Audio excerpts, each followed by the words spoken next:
It's another delicious day here in the Ginger's kitchen, and today we're making some Gouda grits with herbed shrimp. Gonna be delicious. So we're gonna dive right into it. I've already got my shrimp draining. I rinsed them.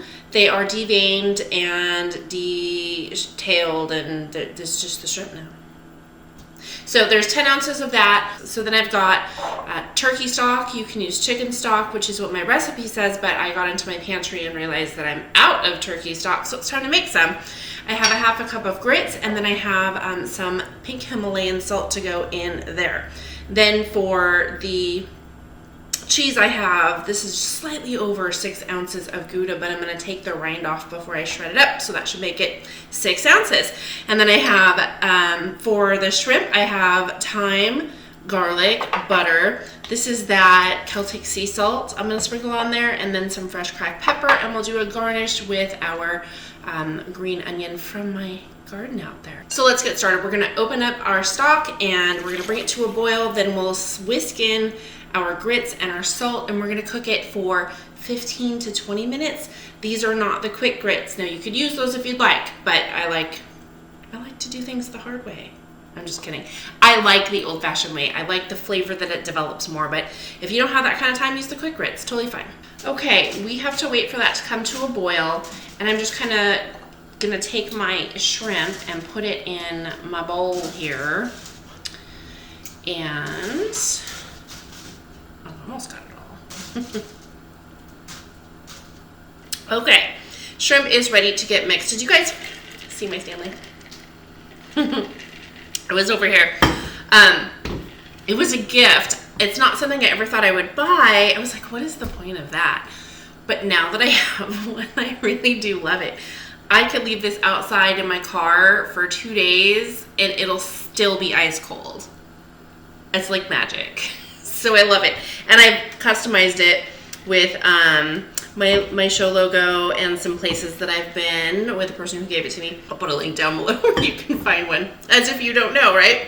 Okay, so I'm going to sprinkle on my thyme, and then also I'm going to crush my garlic. I'm just prepping this because I'm not going to start my shrimp till my grits are about done, but I can go ahead and get this going.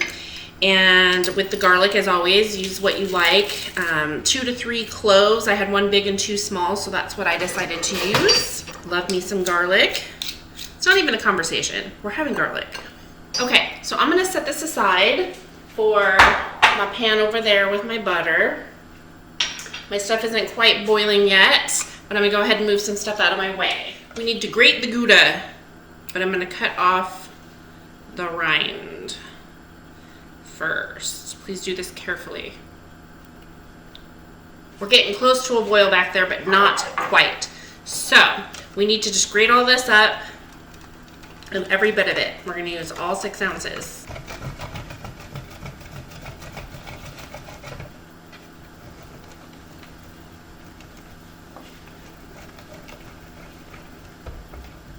Okay, the broth is boiling, so I'm going to take a break from the cheese and go put in the grits. You're going to want to whisk it in, then you're going to turn it down to low, then cover it 15 to 20 minutes, stirring it occasionally.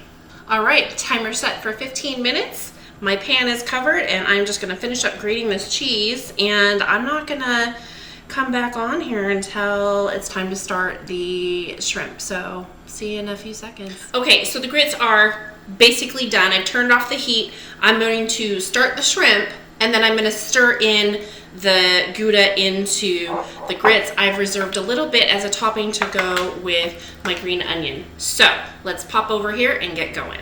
Once that butter melts, I'm going to toss in the shrimp. I'm going to cook it on a medium-high heat. I want it to cook and crisp a little tiny bit without overcooking the shrimp. It's a challenge to do, but we're going to do our best. So we're going to do that, and then go ahead and stir this in.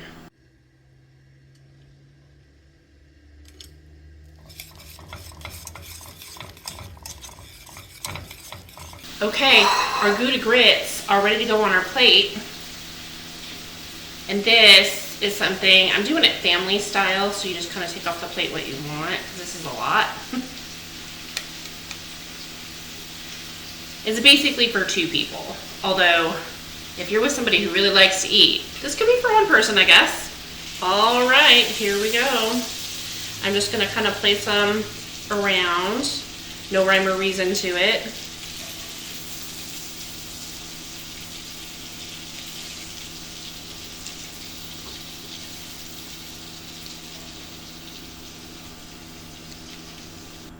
Now, if you want to be extra, you just take that little bit of butter that's in there. It's got those herbs and just pour it right on the center. Ta-da! Last but not least, our toppings. I'm just gonna break this in half. These are those scissors that I got. I swear, it's like one of those dumb single-use kitchen tools that I don't like, but I like it. So here we go. Just chopping them up real quick.